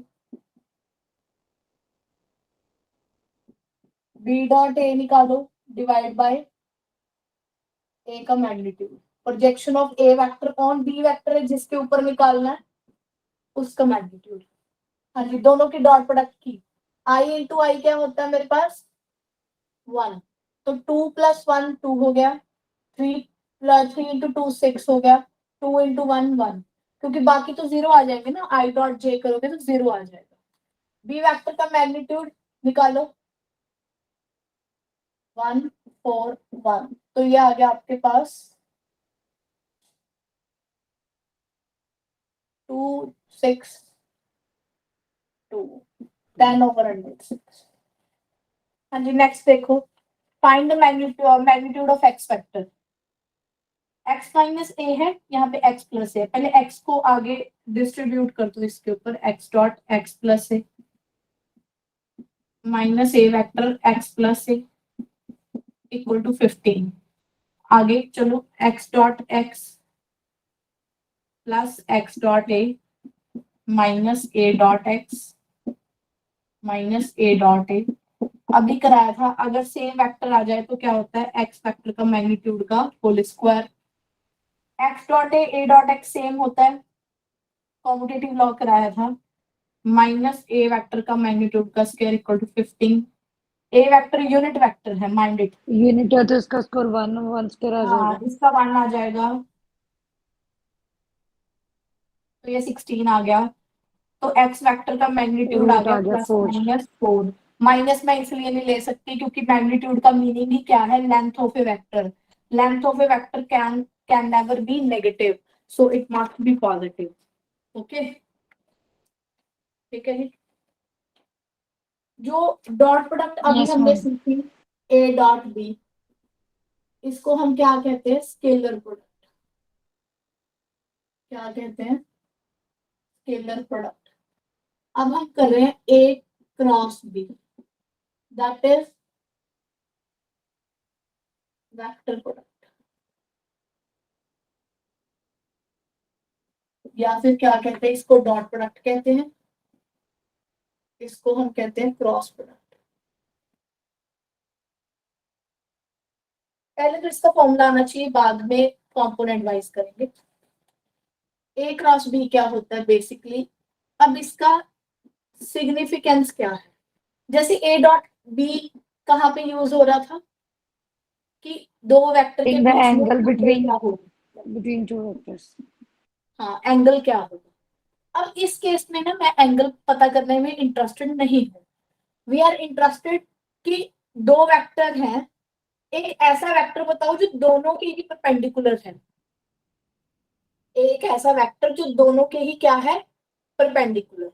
जैसे मैं कहूंगी कि एक्स और वाई, जैसे आई और जे कैप है, एक्स और वाई डायरेक्शन में है, एक ऐसा वेक्टर बताओ जो दोनों के ही परपेंडिकुलर है, दैट इज द के वेक्टर, क्योंकि ये जेड डायरेक्शन में है ना, एक्स वाई और जेड डायरेक्शन में जो है वो के वेक्टर है, जो दोनों के ही क्या है, परपेंडिकुलर है। तो ए क्रॉस बी हमें क्या हेल्प करता है, to find out a vector in which is perpendicular to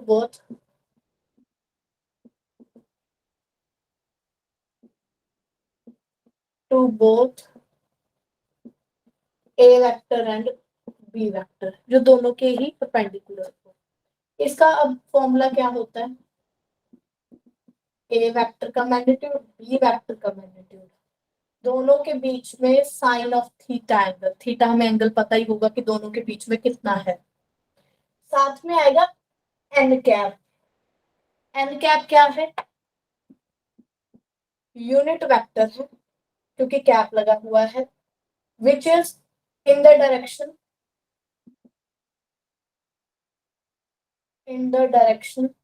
perpendicular to both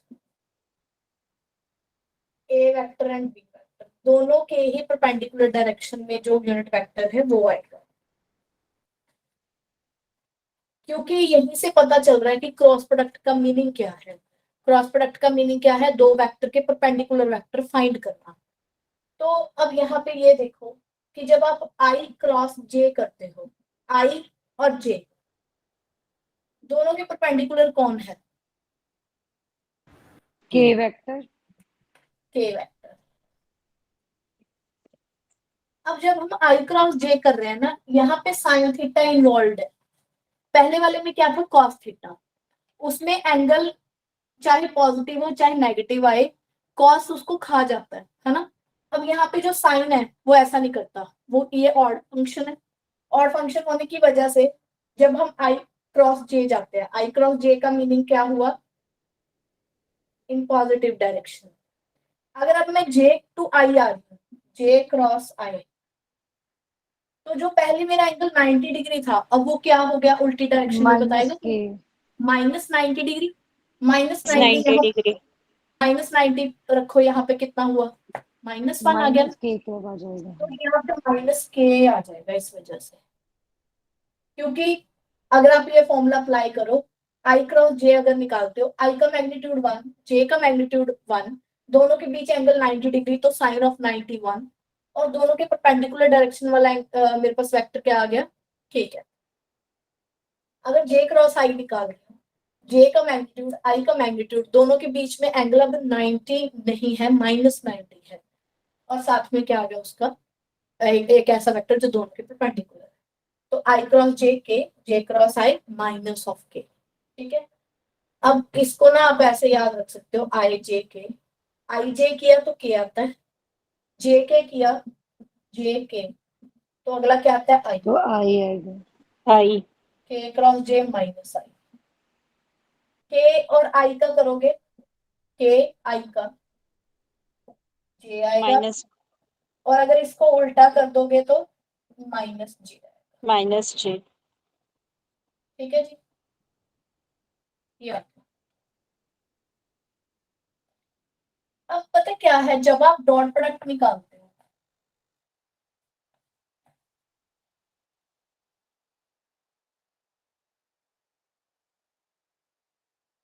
जैसे कोई भी एक क्वेश्चन ले लो,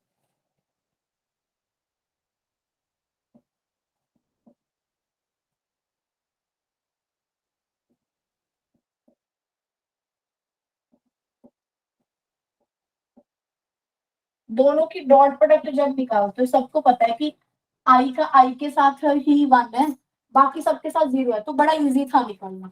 आई आई वालों को मल्टीप्लाई कर लिया, जे जे वालों को कर लिया, के वालों को कर लिया। बट इस केस में बड़ी प्रॉब्लम है, आई को जे से करेंगे तो के आएगा, जे को आई से करेंगे तो माइनस के आएगा। तो इतना रिग्रेस इसका होने की वजह से हम एक वे फॉलो अप करते हैं। कैसे? अगर यही दो वेक्टर है, मुझे क्रॉस प्रोडक्ट निकालने, तो कैसे निकालेंगे? सिर्फ एक रिटर्न वे है जिससे काम इजी हो जाएगा। आई जे के, पहले वेक्टर के कंपोनेंट लिख दो 1 2 3, दूसरे के 1 1 1, इससे बस थोड़ा इजीली निकल जाता है। आई कैप करो, इसको और इसको छोड़ दो, कितना आया 2 - 3। 2 - 3 जे वाले के आगे क्या लगता होता है? आई कैप जे कैप के आगे एक्स्ट्रा नेगेटिव। माइनस जे हाँ, माइनस यहाँ पे बस याद रखना कि एक्स्ट्रा नेगेटिव लगेगा। फिर जे वन वाला छोड़ माइनस दो, थ्री जे वाली रो और कॉलम छोड़ दो, 1 - 3 प्लस के, 1 - 2 ये वाली रो और 1 कॉलम - छोड़ 2 दो, 1 - 2, तो ये आ गया माइनस आई कैप प्लस 2 जे कैप प्लस 2 जे माइनस कैप के। माइनस के कैप। बस इससे क्या है कि जो वो ये था ना कि आई को आई 0, ये तो 0 था, आई का जे के, आई के साथ क्या होगा, तो उसको कॉम्प्लेक्सिटी को कम करने के लिए ये वे हम यूज कर रहे हैं। अदरवाइज वैसे भी कर सकते हैं, आई क्रॉस आई 0, आई क्रॉस जे के, आई क्रॉस के, वैसे करके। ठीक है, कर सकते हो, कोई प्रॉब्लम नहीं है, ये भी हम यूज कर सकते हैं। ठीक है जी,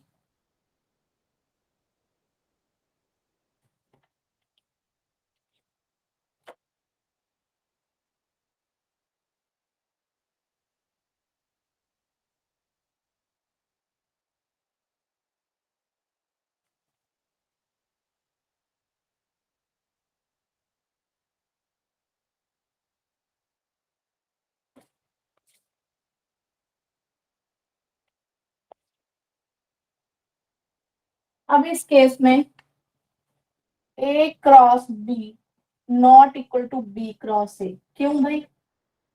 हमें एग्जांपल मिल तो गई, आई क्रॉस जे क्या है के, और जे क्रॉस आई क्या है माइनस के। क्या ये इक्वल है? नहीं है। ओ मैम हाँ, तो इसलिए ये कॉम्पिटिटिव लॉ होल्ड नहीं करता। Next, A cross B always equal to minus of B cross A, ये भी याद रखना। ठीक है, अगर दो वेक्टर पैरेलल हुए, मतलब थीटा 0 हो गया, थीटा 0 हो गया तो क्रॉस यस प्रोडक्ट मैम कितनी आएगी? 0 0। क्यों? क्योंकि साइन ऑफ थीटा क्या हो साइन जाएगा? 0 इज 0 0 बाय फॉर्मूला। ठीक है,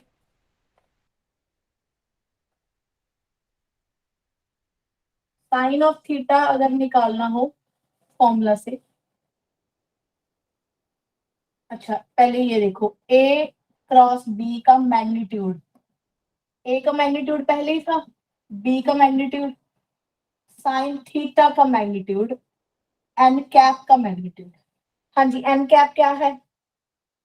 यूनिट वेक्टर, तो इसका क्या वेक्टर तो इसका मैग्नीट्यूड 1 ही मैग्नीट्यूड क्या हो होगा। जाएगा? 1। तो ए क्रॉस बी का magnitude equal to A magnitude B magnitude sine theta का मैग्नीट्यूड। ठीक है जी।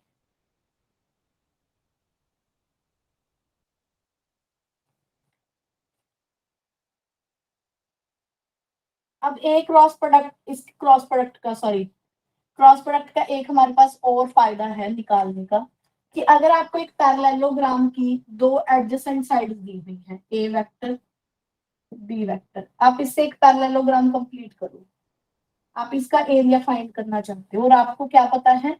एडजेसेंट साइड वाले वेक्टर पता है, तो एरिया ऑफ पैरेललोग्राम सिंपली क्या हो जाएगा? उनकी क्रॉस प्रोडक्ट का मैग्नीट्यूड। और अगर यही मुझे एक पैरेललोग्राम के दो वेक्टर दिए हैं which are diagonal vector, A vector B vector diagonal है, यहाँ पे एडजेसेंट साइड थी,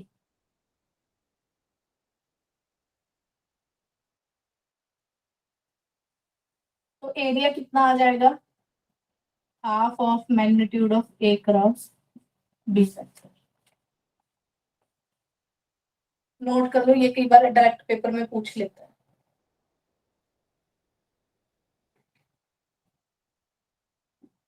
वेक्टर परपेंडिकुलर, यूनिट वेक्टर ही आएगा वैसे तो यहाँ, unit vector perpendicular to both A vector and B vector.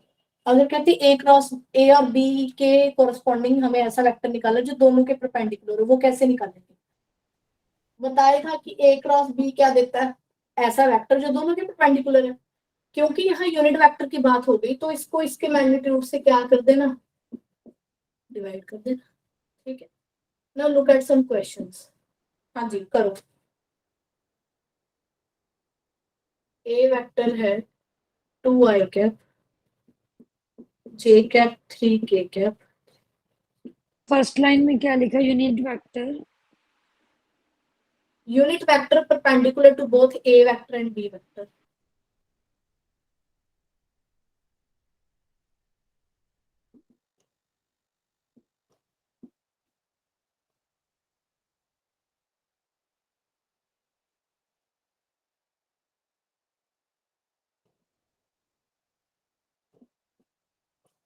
इसका मैग्नीट्यूड फाइंड करो, चलो ए क्रॉस बी का।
मैम फर्स्ट का आंसर इज √507। हाँ जी, ठीक है, बिल्कुल। कितना है ma'am? Root of 507। Root of हाँ जी, 5 507। अंडर रूट 5 हाँ जी, हाँ जी, बाकी भी कर लो।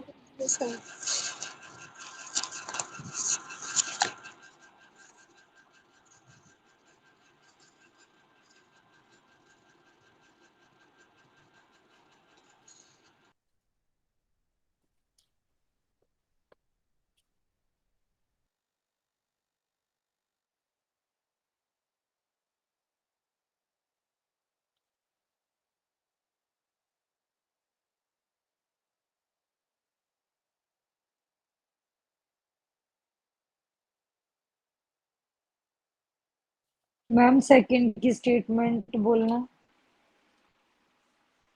2i 6j 14 के। 2i हाँ जी मैम, नेक्स्ट क्या है? 14 K. j 14k। Okay, next I minus lambda J. हाँ प्लस then 7k okay, thank you ma'am. प्लस 7 इक्वल्स टू 0।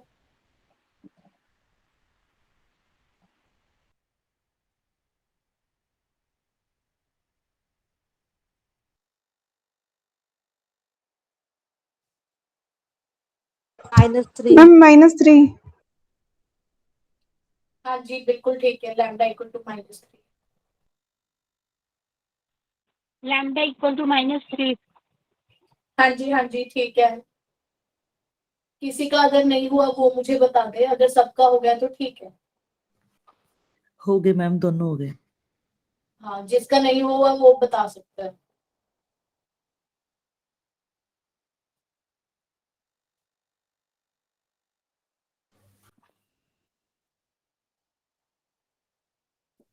मैम बस बाकी कल कर ले। एक्चुअली ना एक minute. Yes ma'am, done.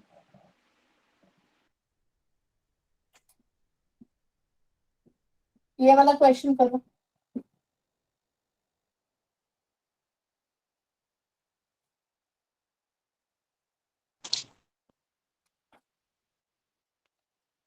Ma'am screen clear नहीं है, स्टेटमेंट नहीं दिख रही। एक मिनट। मैम 45। हाँ जी ठीक है।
एक चीज और कि ये वाला वीक ना आपकी जो क्लासेस हैं मैम वो प्रॉपर।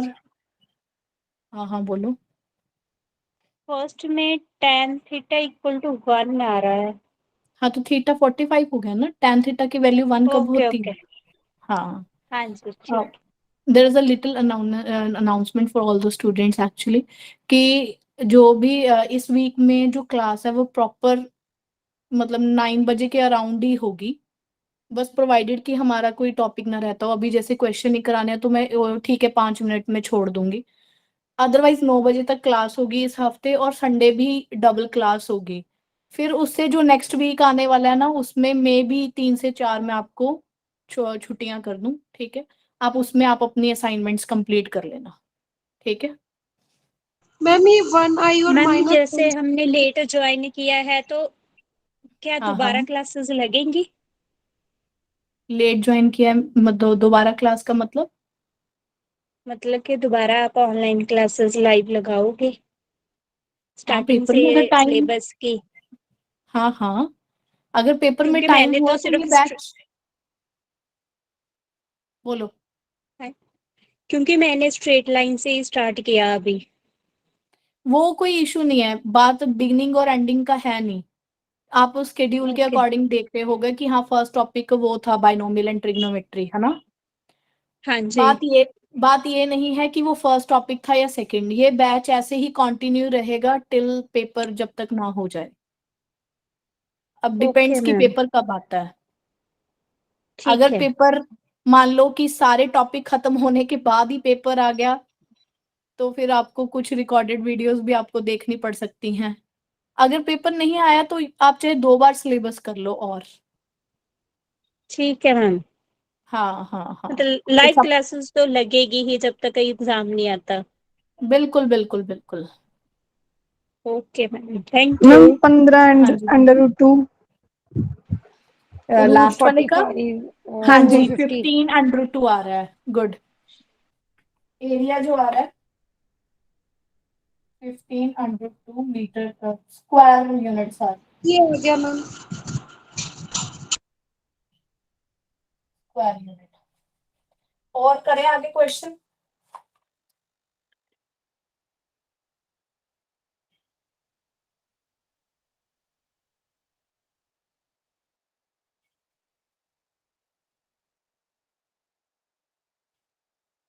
एक क्वेश्चन और देख लो।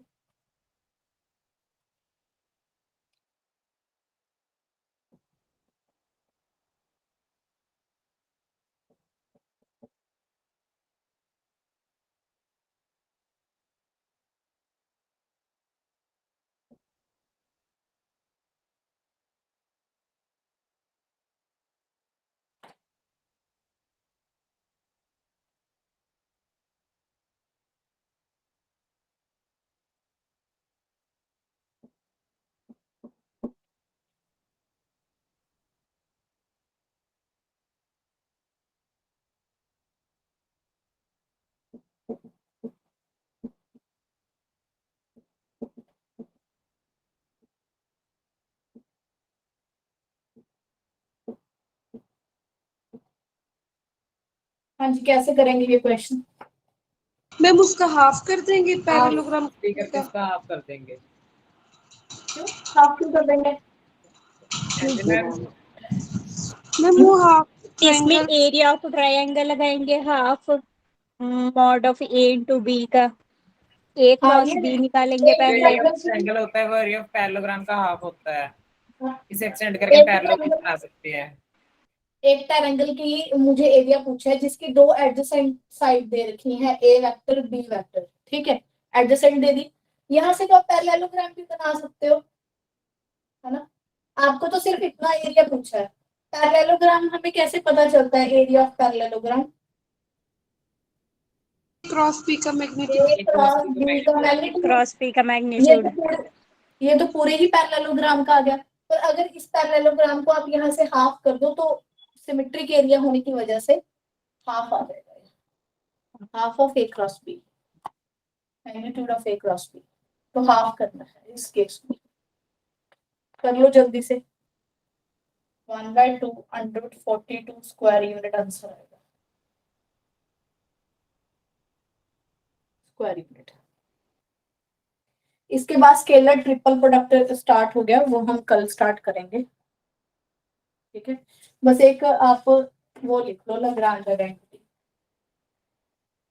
ताकि यहाँ तक कंप्लीट हो जाए। मैम कल लिखवा देना प्लीज। नहीं नहीं मैंने आपको बताया तो है कि इस हफ्ते अब ऐसी क्लास लगेगी। फिर आपको नेक्स्ट वीक का कुछ दिन का रिलैक्सेशन मिल जाएगा।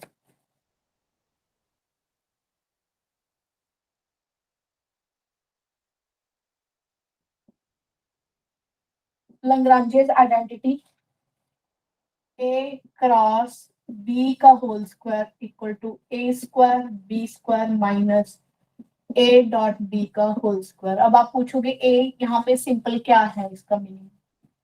ए वेक्टर के मैग्नीट्यूड को ही ए लिखा गया है। ठीक है this is called Lagrange identity. Sometime ये पूछ लेते हैं आइडेंटिटी डायरेक्टली। ठीक है बाकी आगे स्केलर ट्रिपल एंड 4 प्रोडक्ट कल करेंगे। मैम ऐसे नहीं हो सकता, क्लास थोड़ी देर पहले शुरू कर लो आप। आप मैथ्स वाले हो कि केमिस्ट्री वाले। मैम मैं तो ओनली मैथ्स की हूँ। हाँ तो इससे पहले ना केमिस्ट्री की नहीं क्लास मैम, होती उससे है। पहले भी क्लास होती है। हाँ जी मैं भी यही कह रही हूँ कि उससे पहले क्लास होती है। नहीं तो मुझे कोई इशू नहीं था बस हाँ आज की तरह आपको 7-5 तक वो मिल जाया करेगा लिंक मिल जाया करेगा। ठीक है ये एग्जैक्ट 7 PM। Okay ma'am. बस कोई मैम बात नहीं। 7:05 तक तो ना मैम हमारी सेकंड क्लास ही ओवर होती है, क्योंकि वो कभी भी 7 o'clock से पहले वो हमें छोड़ते नहीं है। फिर आप 7:10 तक भेज दिया करो प्लीज। आप बस कोई बात नहीं, 5-7 मिनट में ज्वाइन कर लिया करो सारे, ठीक है एक ही बात है। इतने भी लिंक आते तो क्लास स्टार्ट नहीं होती। मैम लीव कर दे। हाँ जी हाँ जी हाँ जी। क्वेश्चन कर लेना असाइनमेंट की, मैं भेजने वाली हूँ, ठीक है। असाइनमेंट जरूर याद से कंप्लीट कर लेना। Okay ma'am. Okay okay.